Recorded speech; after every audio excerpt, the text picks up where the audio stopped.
নেতৃত্বে এটা হচ্ছিল পাওয়ারে আসার জন্য একটা টিপরালেন এবং প্রযুক্তিও পাওয়ারে আসার জন্য গ্রেটার টিপরালেন। অথচ যারা ফাদার ক্যাথলিকের ফাদাররা ওরাও ককবরক জানে, যারা নাগাল্যান্ড পাস্তর ওরাও ককবরক জানে, মিজোরামের পাস্তর তারাও ককবরক জানে। ওনারা কত বছর লাগে ককবরক শিখতে। এখন ধরে আমাদের বাঙালি ভাই ককবরক টোটালি বলতে পারে ট্রুলি এই অবস্থা, কিন্তু ওরা তো এখন অব্দি ককবরক তো কি বলবে।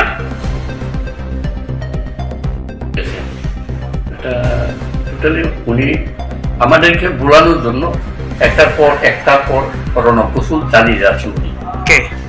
প্রদীপবাবু আইএনপিটি তো আগে থেকে টিপরাল্যান্ড ওরা স্টেটহুড ডিমান্ড চায় না, এরা হলো মোর পাওয়ার তো এডিসি তাদের দাবি।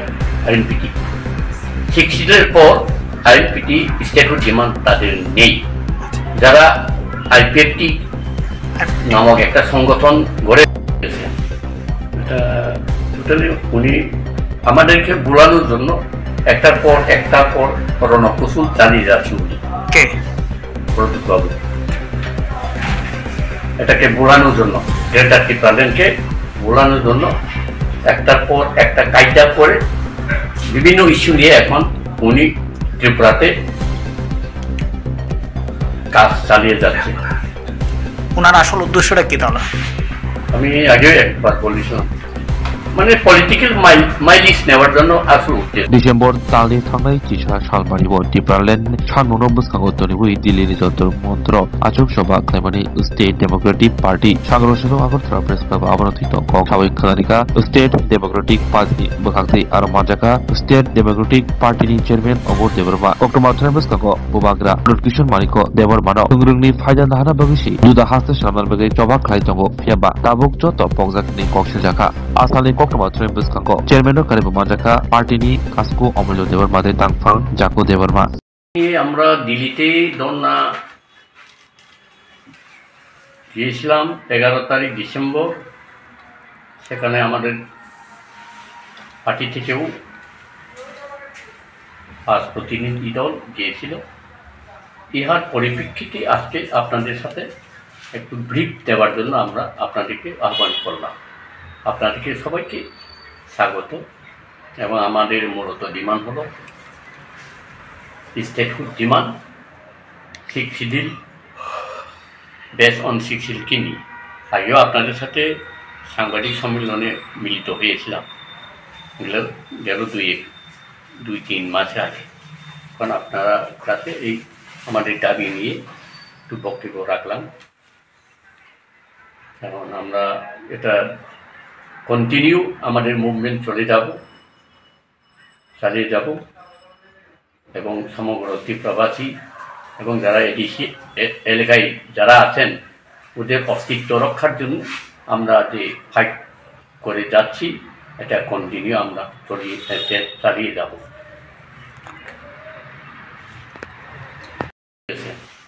এটা টোটালি উনি আমাদেরকে ভুলানোর জন্য একটার পর রণকৌশল চালিয়ে যাচ্ছে উনি। প্রদীপবাবু এটাকে বোলানোর জন্য গ্রেটার টিপরাল্যান্ডকে বোলানোর জন্য একটার পর একটা কায়দা করে বিভিন্ন ইস্যু নিয়ে এখন উনি ত্রিপুরাতে কাজ চালিয়ে যাচ্ছে। ওনার আসল উদ্দেশ্যটা কি তাহলে? আমি আগেও একবার বলেছিলাম, মানে পলিটিক্যাল মাইলিজ নেওয়ার জন্য আসল উদ্দেশ্য। এখানে অস্তিত্ব তো দূরের কথা, অস্তিত্ব কিছুই নেই। এখন তো শুনলাম জাপানে নাকি কিছু লোক পাঠিয়ে ওখানে কিছু মানে কর্মসংস্থানের জন্য ব্যবস্থা করতেছে উনি তো অনেক কিছু যা করে, তো এটা পার্মানেন্ট সলিউশনের নয়। এখানে উপজাতিদেরকে এখানে আপনার বলা মতন উপজাতিদেরকে এখানে ঠকানো হচ্ছে। আমরা এখন চোখ থাকলেও চোখ দিয়ে আমরা দেখা যাচ্ছে না, কান থাকলেও আমরা কান দিয়ে শোনা যাচ্ছে না। আমাদের এই অবস্থা এখন ত্রিপুরাদের। এটার জন্য দায়ী কি? দায়ী আমরাও দায়ী বলতে পারি, কেননা আমরা সঠিক নির্ধারণের আমাদের ক্ষমতা নেই। ক্ষমতা যদি থাকতো তাহলে বহু দিন আগে আমরা এইসব কার্যকলাপের উপর প্রতিবাদী হয়ে উঠতে পারলাম না। আমরা বিগত 6 বছর হয়ে যাচ্ছে আপনাদের এই ডিমান্ডটা এখনো পূরণ হচ্ছে না। তারপর আসলো, আগে ছিল I-50, তারপর আসলো ত্রিপুরা। তো I-50 তো বুঝেন না, হ্যাঁ, আইনপিটি তো আগে থেকে ত্রিপুরা ল্যান্ড ওরা স্টেটহুড ডিমান্ড চায় না। এরা হলো মোর পাওয়ার টু এডিসি, তাদের দাবি আইনপিটি। 60-এর পর আইনপিটি স্টেটহুড ডিমান্ড তাদের নেই। যারা I-50 নামক একটা সংগঠন গড়ে নেতৃত্বে, এটা শুধু পাওয়ারে আসার জন্য এটা ত্রিপুরা ল্যান্ড এবং প্রযোজ্যও পাওয়ারে আসার জন্য গ্রেটার ত্রিপুরা ল্যান্ড। এখন তো টোটালি উনি ভুলে গেছেন এবং ভুলানো হয়েছে আমাদেরকে, ভুলিয়ে ঠকিয়ে রাখার জন্য উনি সচেষ্ট। এবার ওনার বোন এমপি পদে এইখান থেকে সিলেকশন হয়েছেন, তো এটা নিয়ে আপনারা কতটুকু খুশি আপনারা উপজাতি? শুনেন, মাইকেল মধুসূদন দত্ত ইংরেজ লেখাতে কবি হওয়ার জন্য আপ্রাণ চেষ্টা করেছিল এবং উনি সাকসেসও পেয়েছিল, কিন্তু ইংরেজরা ওনাকে কবি হিসাবে মেনে নেয়নি।